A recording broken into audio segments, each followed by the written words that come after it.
کہ آپ نے کبھی سوچا ہے کہ اتنا خوبصورت اور اتنا عظیم الشان حرم جو کہ اتنے وسیع پیمانے پر اتنا وسیع صحنوں پر مشتمل ہے، آخر وہ کس کی تعمیر ہے اور کس کے کہنے پر وہ تعمیر کیا گیا، کس نے اس کا نقشہ بنایا؟ تو آج آپ کو اس ویڈیو میں اس انسان سے ملواؤں گا، اس انسان کی زیارت کرواؤں گا، اس مجتہد کی زیارت کرواؤں گا جس کو یہ حکم دیا گیا تھا کہ وہ مولا رضا علیہ السلام کے حرم کی تعمیر کروائے، اور اس کو یہ حکم دیا گیا تھا کہ نقشہ تیار کرو جس کی مدد سے اس حرم کی تعمیر ہوگی۔ تو وہ اور کوئی نہیں بلکہ زری کے بالکل ساتھ ہی موجود زری اس طرف ہے، اور یہ ہیں جی آغا مجتہد بہی الدین، جن کی قبر روضے میں حرم مطہر میں موجود ہے۔ یہ ہیں جی آغا بہی الدین۔ میں پیچھے بیٹھتا ہوں اور آپ کو ان کے بارے میں بتاتا ہوں۔ یہ اپنے دور کے سب سے بڑے مجتہد تھے، علم نجوم، علم فلسفہ، علم کلام، علم روحانی،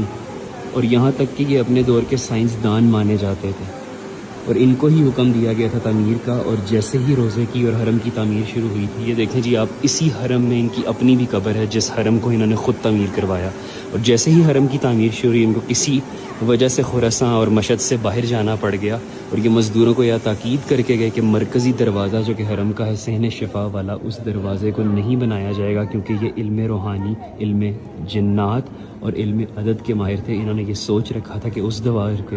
دروازے کو بنانے سے پہلے اس میں وہ ایسا تعویذ ڈالیں گے کہ کوئی بھی گنہ گار انسان مولا رضا علیہ السلام کے حرم کی زیارت کرنے کو نہیں آ سکے گا، اور وہ اس دروازے سے انٹر ہی نہیں ہو سکے گا۔ تو انہوں نے مزدور کو یہ تاکید کی، اور وہ شہر سے رخصت ہو گئے تھے، شہر سے چلے گئے تھے کسی کام سے۔ لیکن جب وہ جیسے ہی شہر میں واپس آئے، انہوں نے یہ دیکھا کہ صحن شفا کا جو وہ دروازہ ہے مرکزی، وہ تعمیر ہو چکا ہے اور وہ کنسٹرکٹ ہو چکا ہے، جس پر وہ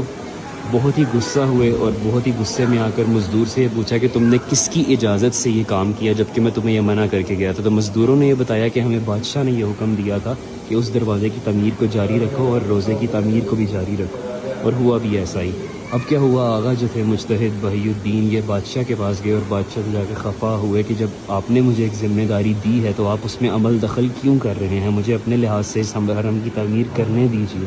جس پر بادشاہ نے کہا کہ مولا رضا علیہ السلام ہمارے بادشاہ، ہمارے ضامن آہو، وہ میرے خواب میں آئے تھے، اور انہوں نے کہا تھا کہ آغا کو کہنا، مجتہد بہی الدین کو کہنا، شیخ بہی الدین کو کہنا کہ وہ تعویذ اپنے گھر کے دروازے پر لگائے، کیونکہ گناہ گار اگر میرے پاس، مجھ مولا رضا کے پاس نہیں آئے گا تو گناہ گار اپنے گناہ کیسے بخشوائے گا؟